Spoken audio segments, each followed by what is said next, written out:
Muito bem, pessoal, voltamos aqui com o programa de Mulher para Mulher. Temos uma convidada ilustre aqui na 105.9 FM, professora Meire. Seja muito bem-vinda, professora Meire, aqui no programa de Mulher para Mulher. Olá, Liane, tudo bem?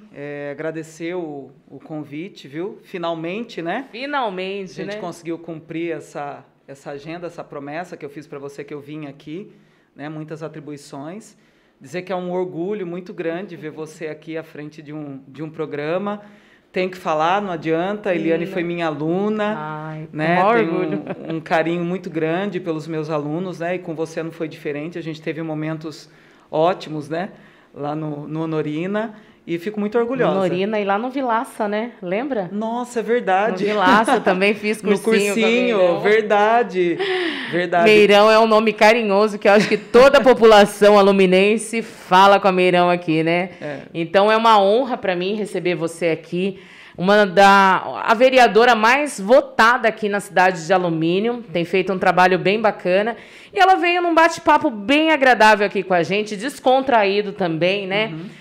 Falar sobre nossa cidade, sobre o que ela queria fazer também, né? E não pode, ou às vezes pode, né? Então, olha, eu queria que você se sentisse à vontade, fosse bem-vinda mesmo aqui no programa. Eu agradeço. Vamos lá, perguntinhas? Que é muito legal. Eu acho que toda a população quer saber de muita coisa no nosso município. Qual a diferença, sim, Meirão, do executivo e do legislativo? Para muitas pessoas que não entendem, é momento da gente aprender agora e saber qual a função de um vereador também aqui na nossa cidade. Uhum. É assim, as pessoas confundem muito porque, assim, primeiro que os poderes, eles são independentes, né? Eles são autônomos. Então, você como vereador, você não consegue determinar que o prefeito faça alguma coisa, a não ser que seja alguma questão legal que ele tenha que cumprir. Aí você vai fiscalizar, você pode denunciar, né, tomar providências com relação a isso.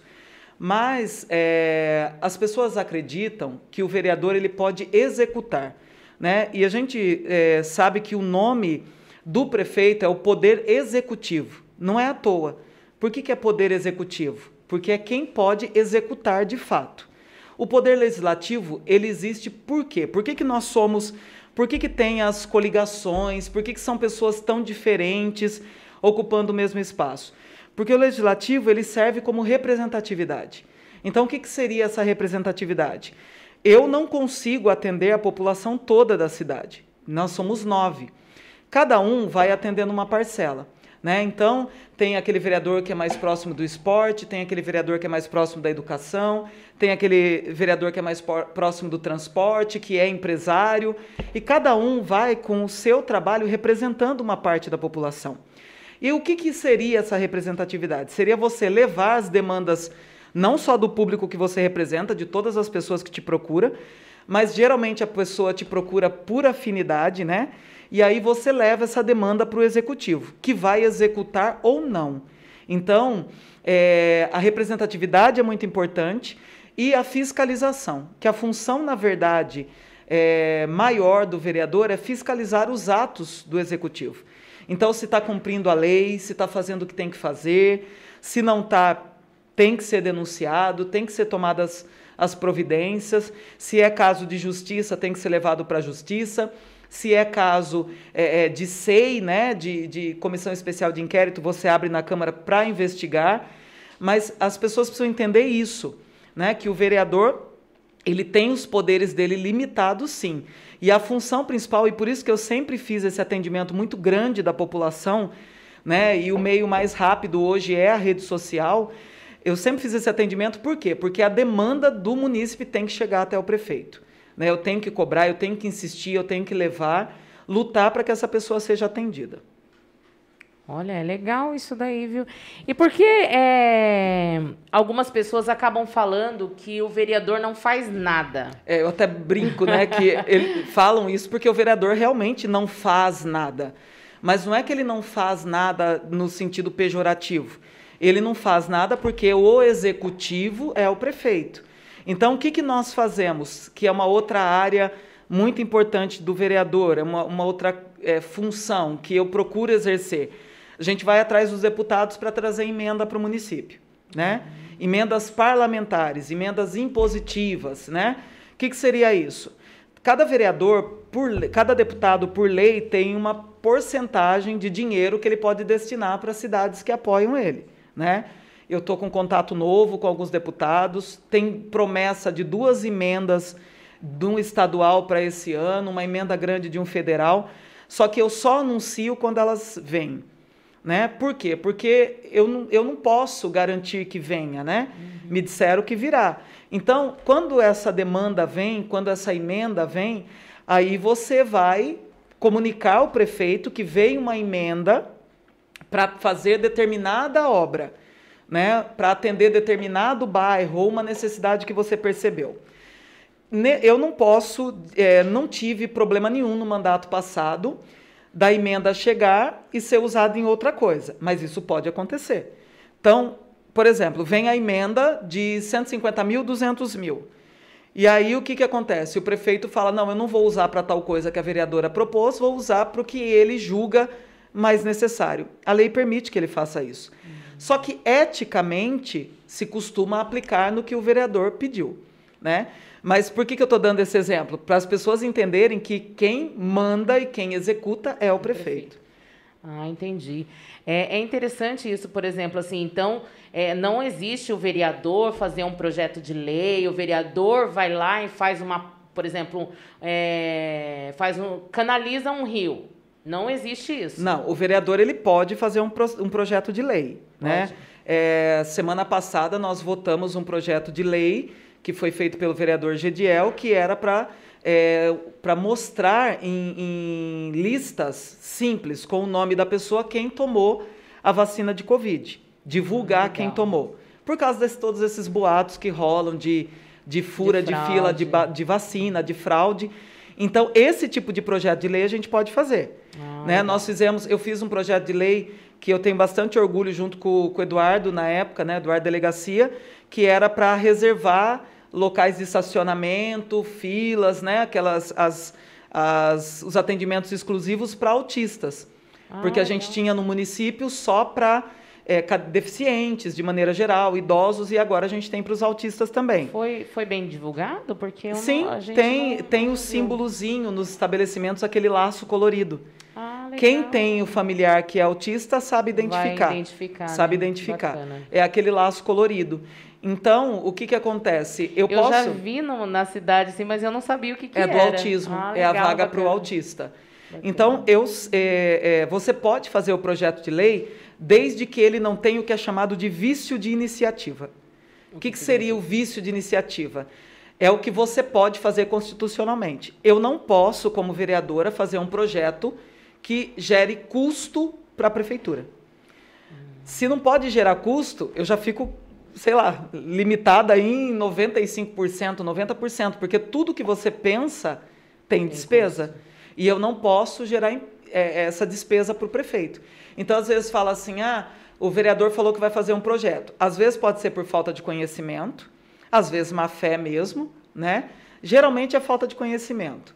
E depois, quando entra e faz um projeto e apresenta na Câmara, a gente tem um diretor jurídico que faz os pareceres dos projetos. E aí ele põe que o parecer é que o projeto é inconstitucional. Se ele é inconstitucional, o que acontece? Ele não pode ser votado.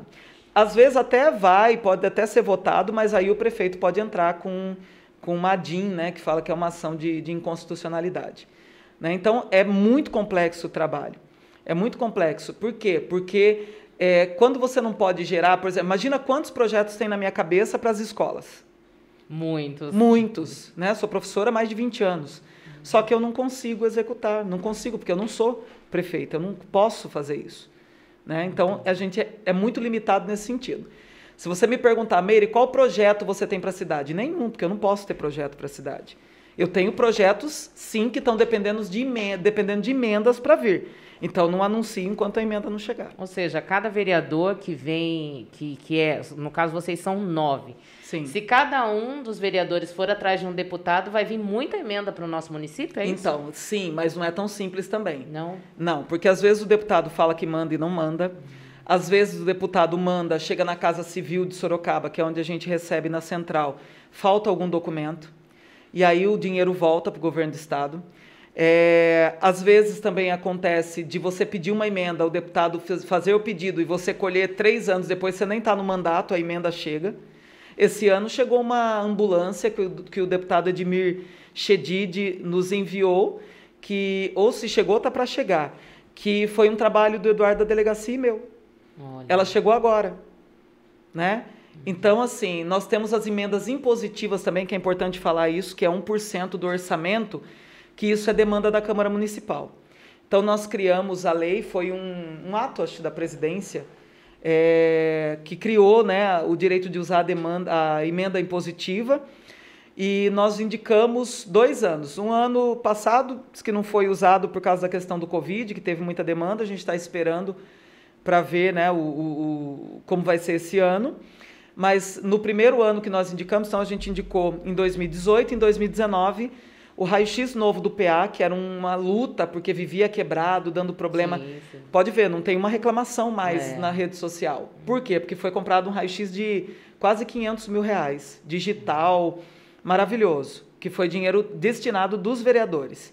E também o ultrassom do postinho, que era uma coisa que me incomodava muito, porque muitas mulheres não conseguiam diagnóstico preciso das doenças por causa dessa questão do ultrassom tá velho, e aí foi comprado um ultrassom também de quase R$200 mil, e uma van para o esporte, que o que sobrou a gente usou para uma van no esporte. Esse também foi um trabalho da Câmara na gestão passada.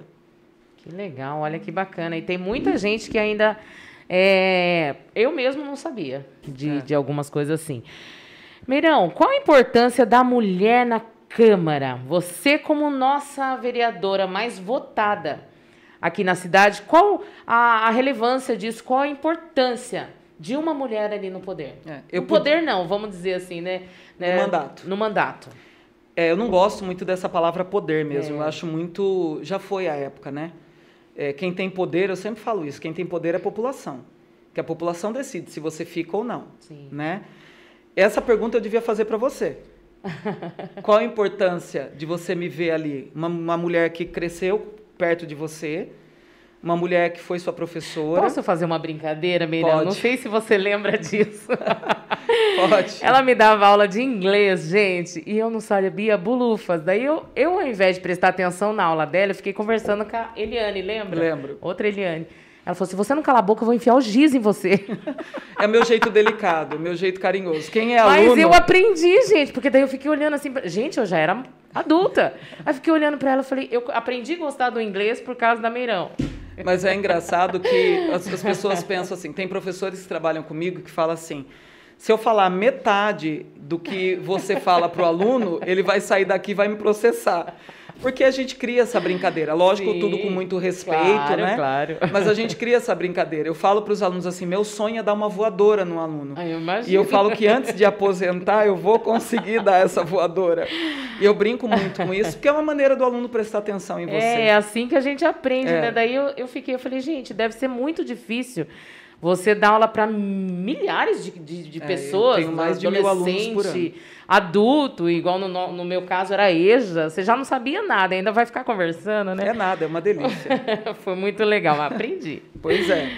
Então, voltando para essa questão da representatividade. Quando eu era menina, adolescente, e eu olhava para a Câmara Municipal de Alumínio, e eu vou falar do micro, né? Vou falar da nossa região. Eu me lembro da Diná, e achava aquilo o máximo, né? Diná foi professora junto comigo, não sei se ela chegou a dar aula para você. Não, mas para os meus filhos. Uma pessoa maravilhosa, né? Saudosa Diná. E eu olhava aquilo e eu achava o máximo. Achava a Diná uma mulher extremamente elegante, né? Uma mulher com aquela voz baixa dela, né? Sempre. E eu olhava e achava o máximo. Só que depois a gente não viu mais nenhuma representante feminina dentro da Câmara, né? E por que é importante a minha presença ali dentro? Para quebrar todo o estigma que a gente tem de representatividade. Porque o que a gente pensa quando pensa em política? Ou a gente pensa nessas mulheres extremamente elegantes, ou a gente pensa naquele homem de meia idade, de 40 e tantos anos, de uma classe social abastada, né, de determinadas famílias, porque a gente tinha muito isso aqui né, em alumínio, só se elegia pessoas de determinadas famílias. Isso não pode acontecer. Você tem que olhar para a Câmara e se identificar. Você tem que olhar para a Câmara. Por que eu te falei no começo que você podia me chamar de Meirão? Porque é assim que você me chama. E não precisa ter cerimônia comigo. E é isso que eu quero que as pessoas entendam, que elas podem olhar para mim e continuar vendo a Meire professora, que é o que eu sou. O mandato, ele é transitório, ele é uma coisa que ele vai acabar, mesmo que não seja, né, ou não se reelegendo, ou eu parando, de alguma forma esse mandato vai acabar. Outros, não sei, né? Mas essa representatividade é muito importante. Você tem que olhar e ver que tem uma pessoa comum e que se essa pessoa está lá e ela é uma pessoa comum, você também consegue. Por que você não pode ocupar um espaço na Câmara Municipal? Entende? É isso que é importante, é você olhar a pessoa mais humilde, a pessoa mais instruída, a pessoa... Tem gente que fala assim para mim, Meire, você não acha que deveria ter um nível de escolaridade para a pessoa entrar? Não. Sabe por que não? Quem que vai representar quem não estudou? Verdade. Entendeu? Tudo tem a ver com representatividade. Se só tem doutores não no sentido de... Doutores que eu digo do sentido de doutorado, né, de especialistas. Se só tem especialistas lá dentro, se só tem gente, né, com uma escolarização muito alta, quem vai representar a parcela mais humilde?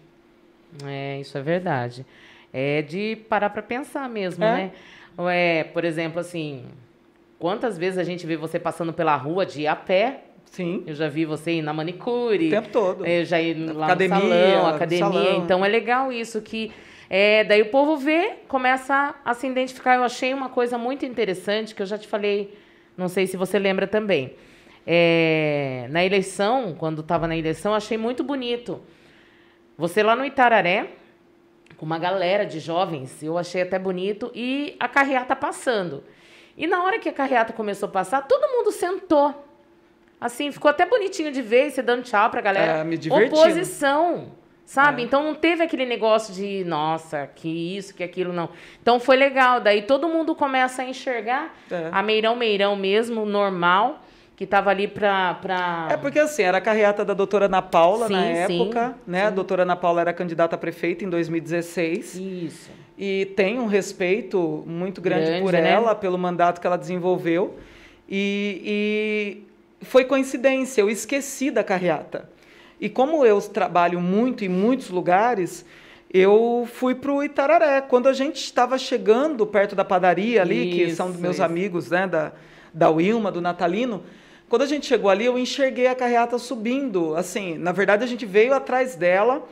Por um tempo eu falei, gente, a gente vai parar, esperar a carreata seguir, e aí a gente continua o nosso trabalho no bairro. Isso é respeito, né? Porque eu não podia parar naquele dia o trabalho, porque eu não tinha muito tempo para passar de casa em casa, né?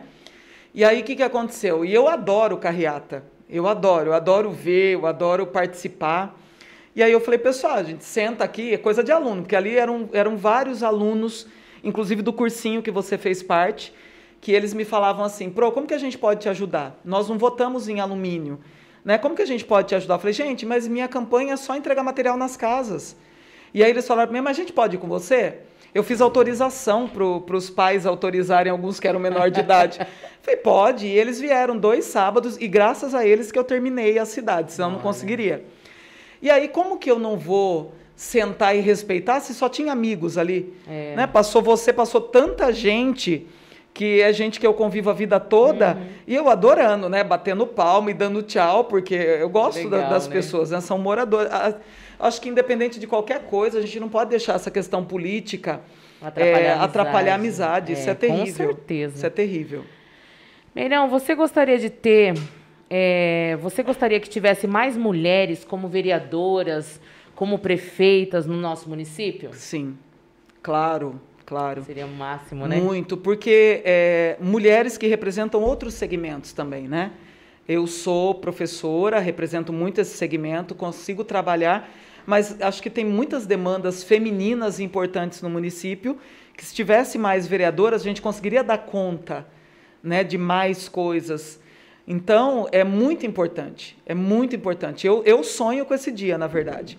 Eu sonho com o dia que a Câmara vai ter pelo menos ali 4, 5 mulheres. Imagine, A maioria seria, nossa, seria epifania para mim, mas se tiver umas 4 mulheres, 3 mulheres, eu já vou ficar bem satisfeita. Feliz, né?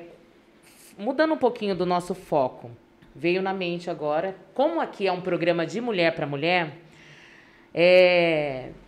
vou contar resumidamente, quando meu pai me propôs a fazer esse programa, me surpreendeu muito, porque a vida inteira, desde 5 anos de idade, meu pai mexe com rádio.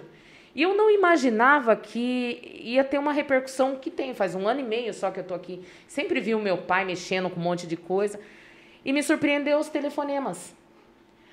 As mulheres ligando para desabafar, senhoras, mulheres, adolescentes falando algumas coisas. E eu falei assim, meu Deus, o que eu faço para ajudar mulheres? Que o meu sonho era montar uma casa de apoio à mulher que sofre violência doméstica. Como eu já tive esse problema, e eu superei, levantei, sacudi a poeira e fui, eu queria ajudar outras mulheres. No nosso município, o que você, ser humano, Meirão, sem política, tinha sonho assim de fazer algo específico para a mulher? Eu acho que a mesma vontade que você tem, né? Não vou falar no passado, porque eu acho que um dia a gente pode conseguir realizar, eu também tenho. Eu tenho muita vontade de ver as mulheres no nosso município tendo espaço, de fato, né? Alguns avanços já foram acontecendo aos poucos. A CBA, que é uma empresa que, imagina, você não teve chance de trabalhar na CBA, eu não tive, né? Porque na nossa geração ficou esse vácuo de não contratação dentro da empresa. Então, isso já foi uma vitória muito grande, não uma vitória minha, porque eu não tive nenhuma interferência nisso, mas uma vitória de todo esse movimento feminino que vem acontecendo, e feminista também, porque as pessoas deturparam muito o significado da palavra feminismo, sim, né? Sim. O feminismo, ele é uma ocupação de espaços, né? É uma briga por igualdades de direitos, para que esses direitos sejam respeitados, já que nós somos iguais perante a lei. O que você faz na sua vida particular não é feminismo, aí são escolhas particulares, que você pode levar alguns conceitos para sua casa ou não, né? Você pode ser uma mulher engajada, feminista, empoderada e que adora limpar a casa, cuidar dos filhos, fazer comida. Isso é uma escolha pessoal, né? E essa casa, voltando à sua pergunta, essa casa de atendimento foi motivo de discussão por muito tempo no mandato, porque eu quis muito isso. Só que eu entendi alguns gargalos dessa situação. Primeiro, que eu não posso fazer um projeto que dê despesa para a prefeitura, né? Segundo, que dá muito medo de você tirar uma mulher de dentro de casa, colocar dentro de um espaço, e esse espaço não ter a segurança necessária para preservar a integridade dessa mulher. Então, já chegou a ser cogitado, no mandato passado, o prefeito chegou a falar que faria isso numa casa. Ele até pensou naquela casa que hoje é a delegacia da Polícia Militar, a delegacia não, o destacamento da Polícia Militar, só que aí acaba desistindo por essa questão de segurança, porque teria que ter segurança forte ali. Porque a gente sabe que homens, mesmo com medidas protetivas, eles vão para as casas e matam as mulheres. Então, eu sonho muito com isso. Eu sonho com essas mulheres ocupando os espaços delas, eu sonho com essas mulheres tendo uma proteção de fato, e acredito que isso vai ser possível ainda no nosso município. Mas é uma vontade muito grande minha também, porque assim como você atende os telefonemas aqui, muitas mulheres me procuram na Câmara.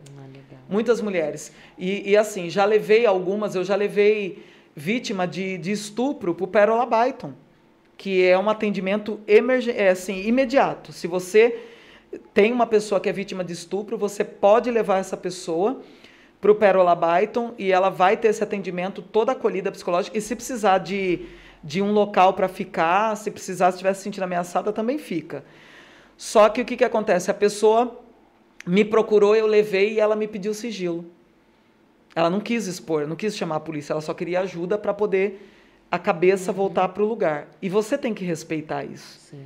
Né? Você, por exemplo, você falou aí que você sacudiu a poeira, que você retomou sua vida, né? Mas não é todo mundo que consegue fazer isso.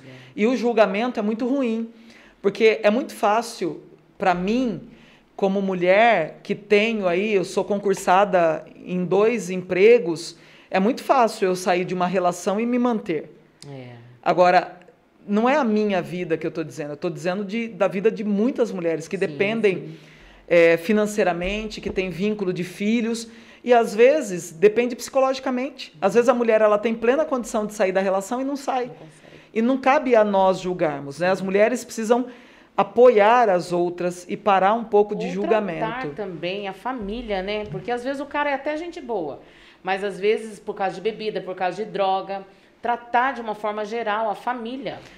Essa questão de... É muito complexo, né? São várias coisas. A bebida é uma das coisas que leva muito a essa questão da violência, a falta de dinheiro, né, a pobreza. Na época de pandemia também aumentou muito casos, porque né? Imagina, todo mundo com a cabeça quente dentro de casa. Então, são vários fatores, né? É bem complexo. Meirão, você como mulher já sofreu algum preconceito, algum tipo de violência verbal na política? Violência verbal, não, porque eu me defendo muito. Eu sou bem... Inclusive, está acontecendo um momento muito interessante na política nacional, que a gente vê vários movimentos assim. Naquela CPI da Covid que está acontecendo agora, eu tenho acompanhado alguns trechos e mulheres muito fortes ali se posicionando e se fazendo respeitar. Eu percebo que quando um senador fala, fica um silêncio. E quando é uma senadora que fala, começa barulho e elas têm que pedir para que eles prestem atenção. Esses dias a Cátia Abreu deu explodiu lá, estourou, pediu para o senador respeitá-la. Eu nem gosto muito de alguns pensamentos dela, não, mas achei o máximo aquela postura. Só que aí começou a circular que as mulheres na CPI são muito agressivas. E me chamou muita atenção, porque eu ouço isso neste mandato, que eu sou muito agressiva. Não é questão de agressividade, a questão é que eu tenho um espaço, eu mereço esse espaço, eu fui eleita pela população e eu vou defender esse espaço. Eu tenho voz, eu vou falar e eles vão ouvir, né? Se eu sofri preconceito na política, algumas vezes, por exemplo, tá no Palácio do Governo e um deputado olhar para mim e falar assim, deve ser muito difícil ser a única mulher no meio dos homens, né? Ninguém faz essa pergunta, né? Quando eu pedi a cassação do prefeito, muita gente dizia que eu tinha pedido porque eu fui manipulada. Se eu fosse homem, ninguém faria essa pergunta. Você foi manipulada? Alguém mandou você pedir? Ninguém me mandou pedir. Né? Quem convive comigo sabe como são os meus atos dentro da Câmara. Né? E neste mandato, em especial, eu percebo que o tempo todo tem alguém querendo calar minha voz. Tem alguns ali dentro que são muito complicados. Neste mandato. No mandato passado, eu sou muito sincero, no mandato passado eu tinha grandes amigos ali dentro, eu tinha grandes companheiros, que não eram amigos próximos, mas eram grandes companheiros, mas eu tive um respeito muito grande. Eu sinto muita falta deles, muita falta de todos os vereadores do mandato passado, por esse respeito que eles tinham comigo. Eu não sou de chorar, eu não sou de me emocionar, é difícil, né? Eu brinco que minha mãe mandou engolir tanto choro quando eu era pequena que eu engoli eternamente o choro. Mas na última sessão, eu chorei muito lá na Câmara. Por quê? Porque parece que eu estava pressentindo o que estava por vir. E não é fácil. Nesse momento, hoje, a Câmara Municipal não é fácil. Imagino. Você gostaria que mais mulheres tivessem mais conhecimento na política, não fossem tão leigas? Gostaria para não ser usada. Você pode explicar? Não ser usada. Posso. Tem uma lei, né, que fala da proporcionalidade dentro dos partidos. Então, fala que se você tem um partido, por exemplo, tem um partido em Brasília, eu não sei se tem nas cidades na região, mas tem um partido que chama Mulher. Mesmo dentro desse partido Mulher, não pode ter só mulher. Então, se for fazer uma candidatura por essa legenda, 30% tem que ser de homens. Então, quando fala que tem que ter uma cota de mulheres, não é uma cota de mulheres, é uma cota do sexo oposto. Então, se for um partido de mulheres, tem que ter 30% de homens. Se é um partido de homens, tem que ter 30% de mulheres. Então, quando uma mulher sai candidata, e eu vejo, às vezes, porque eu passei por isso em 2008, quando me pediram para ser candidata, Estava nítido que eles queriam cumprir escala de partido. Aí eu fiquei bem quietinha, falei, então tá bom, porque eu queria ser eleita. E eu falei, não, vou fazer um trabalho grande para ver como que a população aceita meu nome. Tinha uma meta de voto, bati a meta de votos. Falei, tá legal. Só que como o meu trabalho é esse trabalho que eu falei agora há pouco, que é de sempre levando material na casa, conversando com as pessoas, fazendo reunião, eu levei 8 anos para conseguir me eleger. Então leva um pouco mais de tempo. Né? Se é uma campanha que injeta dinheiro, que faz isso, faz aquilo, mas não é o meu perfil.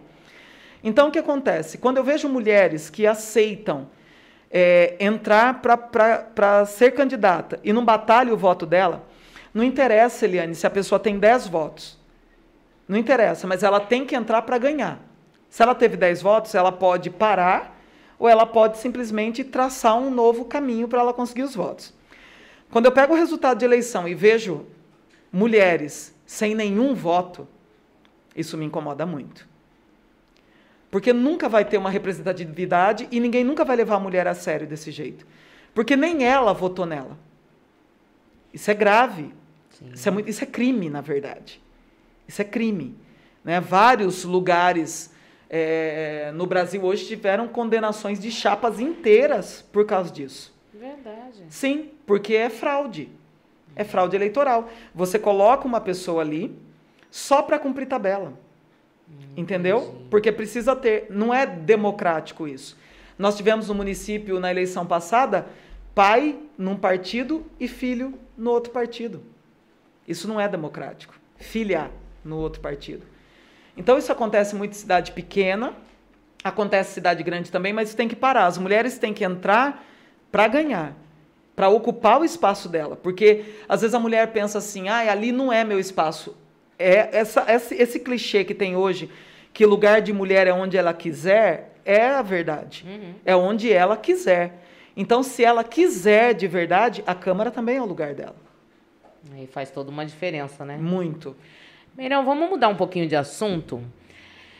É uma pergunta que não quer calar. Todo mundo, eu acho que a população inteira aqui de Alumínio está se perguntando, algumas pessoas já sabem, outras não, sobre a Raposo Tavares, que vai dividir a nossa cidade no meio. O que você tem para dizer assim, ou explicar para a gente como que isso vai funcionar? Na verdade é assim, eu peguei algumas audiências públicas no mandato passado com relação à duplicação. A gente sabe da dificuldade, as pessoas não entendem que nem tudo que está no território do município pertence ao município. Então, a Raposo Tavares, ela corta a nossa cidade, mas ela é da competência do governo do estado, né, do governo estadual. E tem essa concessão que está hoje, né, atuante, que já venceu o contrato, inclusive, e prorrogaram esse contrato, que é da Via Oeste. É uma concessão, é um serviço que o estado tem que fazer, que é cuidar das rodovias, mas como ele não tem braço para isso tudo, ele concede, né, o trabalho para uma empresa que tem fins lucrativos, né? Por que os contratos são tão longos? Às vezes as pessoas falam assim, por que o contrato da Sabesp é tão longo? Porque o tempo de contrato tem que fazer a empresa restituir o que ela investiu. É a mesma coisa da Via Oeste. Por que foram 25 anos, 20 anos, não me lembro, de contrato? Porque é muito investimento, então eles têm que restituir isso com os pedágios, né? E aí o que acontece? Em 2019, 2018, acho que aconteceram as audiências públicas, final de 2018, começo de 2019, não me lembro ao certo. E aí houve uma audiência pública em Alumínio e uma audiência pública em São Roque.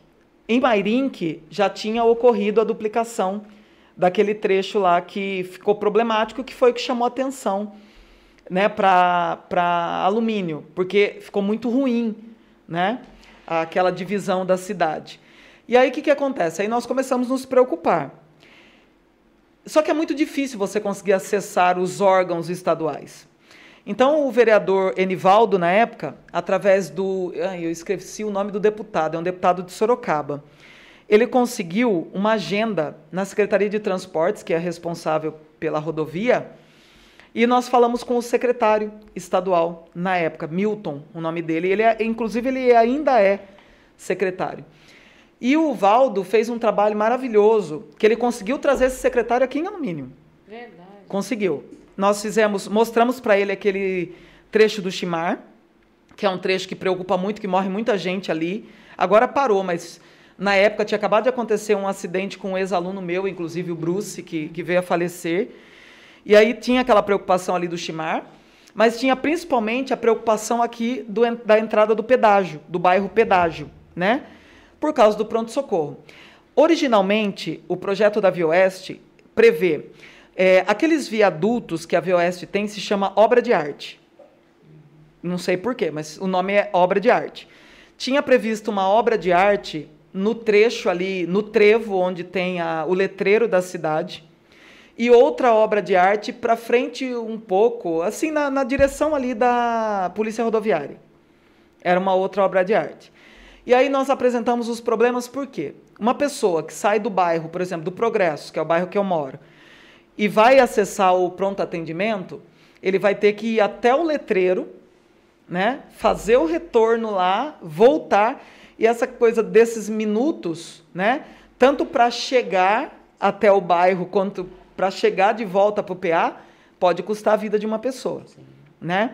Então, nós apresentamos, o Milton, na época, falou que ia verificar a possibilidade, ainda está tramitando isso através do Enivaldo. O Enivaldo não está no mandato, mas continuou tocando essa demanda, que eu acho isso de uma dignidade imensa. O cara continua preocupado com o município, ele está conduzindo isso, porque eu venho falando com ele constantemente.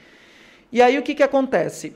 A única solução que nós vimos na época foi que teve um projeto que a CBA ofereceu para o município que se chama Plano Diretor. O que seria isso? O município antes crescia desordenadamente, né? Você podia comprar, lotear e tal. O que é o Plano Diretor? É a legislação que vai reger com relação ao crescimento da cidade. Ó, aqui nessa área não pode crescer porque é a área de APP, a área de preservação permanente, né, de natureza, aqui é isso, aqui é aquilo. Então, hoje a gente tem esse documento. Então, se você quer construir sua casa, hoje, ele tem que estar dentro das medidas e do padrão daquele plano diretor, de lote, né, não de tamanho de casa. Uhum. E aí, o que acontece? Nós tivemos a ideia, naquele momento, de colocar no plano diretor a previsão desse viaduto, né, dessa obra de arte ali no pedágio. Porque, pela legislação, e ainda é uma chance da gente brigar na justiça, a empresa tem que cumprir o plano diretor do município, pela legislação. Então, é a garantia que a gente tem. Foi o grande legado que a gente deixou, foi essa obra de arte prevista, porque daí dá margem para brigar na lei. Por que eu estou dizendo brigar na lei? Eu não acredito que a Via Oeste vai atender nenhum pedido nosso. Eu acho que a gente vai ter que interferir, sim, judicialmente. Por quê? Né? Numa das audiências públicas que... Eu falei isso ontem na sessão, inclusive. Né? O seu Benedito Dias foi usar a tribuna para falar da duplicação. E eu falei isso, porque muita gente ali, como o pessoal é novo, nem sabe o que aconteceu. Mas teve uma audiência que o presidente ele nem sabia o que era alumínio. E ele ficava, posteriormente eu mando a resposta. Você via que ele foi ali e não tinha preparo nenhum. Eu acho que ele pensou que não teria vereador, que não teria ninguém questionando, que ele ia falar e ia embora. E aí, quando terminou a audiência, eu falei, bom, ele vai dar resposta, mas como que eu vou fazer para falar com ele? Porque a Via Oeste nunca respondeu um requerimento da Câmara Municipal de Alumínio. Nunca. Como eles prestam serviço para o governo do Estado, eles são obrigados a responder à Assembleia Legislativa, a LESP. Nós não. Então, a gente manda o requerimento, nunca foi respondido. E aí eu falei, como é que eu vou saber as respostas? Aí eu fui chegar perto do presidente, na época os vereadores foram comigo, quem estava mais perto era o Eduardo. E a gente foi chegar para falar com o presidente, o segurança do presidente me empurrou, ele enfiou a mão no meu peito e me empurrou. Eu nunca vi isso, porque a gente chega perto de governador, a gente fala com tantas pessoas e o presidente de uma concessionária, de uma empresa, tem um segurança que te empurra. E eu achei aquilo um absurdo. Daí ele me deu um cartão com um telefone fixo, ou seja, nunca que eu vou conseguir falar com ele, que eu conseguiria, nem tentei, na verdade. Né? Depois teve audiência em São Roque, eu não pude ir porque eu estava dando aula, mas os vereadores foram e ali eles lavaram a alma, porque eles falaram muita coisa para o presidente. Né? E foi assim, mas não sei se surte efeito, de fato. Então eu acho que essa briga, essa é uma opinião pessoal, vai ter que ser na justiça, mas a gente tem essa garantia legal do plano diretor. E esse projeto deles é para já? Então, na verdade está atrasada, né? A duplicação do nosso trecho era para 2021. Eles retomaram o trabalho ali em Brigadeiro, mas a gente viu que é um trecho curto. Ele vai até antes ali, se você estiver indo para Sorocaba, pouco depois daquele semáforo, radar depois do Genebra. Isso. Né? Só que aquilo que eu disse, a Vioeste nunca respondeu nenhum questionamento nosso. Então não dá nem para saber. Eu não sei te dizer quando, mas é assim, no máximo esse ano que vem, vai estar passando por aqui. Entendi. Meirão, como nós estamos num programa de mulher para mulher, foi tirado bastante dúvida, um bate-papo bem legal, até dúvidas minhas. Que legal. Eu queria que você deixasse uma mensagem de incentivo, de encorajamento para todas as nossas ouvintes, o pessoal que está na nossa live, o pessoal que está no rádio nos ouvindo, deixasse uma mensagem para cada uma delas. Olha, Eliane, a coisa que eu mais sinto falta, isso para a vida, sabe? É a mulher apoiar, né? As mulheres se apoiarem mais. Nós somos culturalmente educadas para que haja esse boicote. A gente vê, né? E quando eu falo gente, porque esse é um exercício diário, porque não é fácil você se livrar da cultura, é cultural, é uma questão de educação. Então, o homem, por exemplo, ele pode até não concordar com o que o amigo fez, mas ele vai sentar do lado do cara, vai falar o mínimo possível do assunto para não ter que falar que não concorda, e vai tomar uma cerveja e fica tudo certo, né? A mulher não, a mulher ela tem esse julgamento, né? Eu vejo, às vezes, mulheres com comportamento totalmente sexistas com relação a outra mulher. É aquilo que eu falei de escolhas pessoais. Olha, eu acho feio a mulher usar um shorts curto, então não use shorts curto. Mas permita que a outra use. Sim. Né? Eu acho feio a mulher que faz isso, faz aquilo. São escolhas pessoais. Mas não deixe com que essas mulheres fiquem sozinhas. A gente tem que apoiar, a gente tem que entender que enquanto a mulher não tiver de mão dada uma com a outra, a gente não vai evoluir. Porque é isso que eu não gosto de ficar falando dos homens, porque eu não gosto, eu acho que quando você pede igualdade, eu não tenho que ficar colocando o homem como vilão também. Sim. Mas é uma sociedade machista, onde o homem sempre teve o poder. E mulheres que se livram dessa questão cultural, elas são muito rotuladas. Né? E a gente precisa desse apoio mútuo. Eu queria dizer para as mulheres que essa questão do empoderamento também foi muito deturpado, ao meu ver. Né? Posso estar falando besteira, me perder aqui, mas é o que eu vejo. O que impede de uma mulher que não trabalha, que fica em casa e que cuide dos filhos, seja empoderada? Nada. Eu tenho amigas que escolheram isso. Eu tenho amigas que largaram do trabalho e hoje cuidam da casa. E fazem um doce, fazem uma coisa para vender, outras não. E são extremamente felizes. Uma mulher empoderada, ela não tem que ser aquela workaholic que sai de casa, que trabalha muito, aquela imagem que a gente vê em filmes. Tem um filme, sabe esses filmes de Sessão da Tarde que você assiste para passar o tempo? Tem aquele Mulheres ao Ataque, não sei se você já viu, que é com a loira lá, acho que é Cameron Diaz, enfim. E ela é a imagem do mulherão e a esposa é a imagem do fracasso. A gente não pode permitir que isso aconteça. Porque são escolhas. Você é uma mulher empoderada. Você é uma mulher empoderada. Você saiu de um relacionamento abusivo. Eu me lembro muito bem como você andava pela cidade, de cabeça baixa, sem vaidade nenhuma. Eu me lembro muito bem dessa época. Hoje você é uma mulher vaidosa, bem-sucedida no que você faz, né? Uma profissional respeitada no município, está aqui, é mãe, é vó, cuida de uma rádio. O que te difere de mim? Nada. Nada. O que difere aquela dona de casa que olha para a família dela, vê o marido bem cuidado, vê os filhos educados, bem cuidados, a casa dela limpinha? É a escolha dela? Tá ótimo. Ela é feliz, ela é empoderada também. Agora, o que não pode é ser infeliz. Isso não dá. Eu estou ali porque eu não tive opção. Aí tem que se mexer. Né? Para ser feliz, não porque eu acho isso, não, é porque é para ser feliz. Né? Tomar uma atitude para ser feliz, porque todo mundo merece ser feliz. Isso aí. É essa a mensagem. Mulheres, não se diminuam porque vocês não têm uma profissão brilhante. Muita gente, quando eu falo assim, eu sou uma pessoa extremamente bem-sucedida. E aí o que acontece? As pessoas falam assim para mim, nossa, mas você só é uma professora, porque é uma profissão que foi muito marginalizada de uns tempos para cá. Eu escolhi ser professora desde que eu era pequenininha. E nunca quis ser professora de educação física como as pessoas pensam que eu sou. Então, eu escrevia em todos os lugares, eu adorava a minha letra, eu escrevia na lousa para todos os professores, porque eu queria ser professora. Quem disse que eu não sou bem-sucedida? Eu sou professora. Né? Então, é uma coisa assim que as mulheres precisam aprender.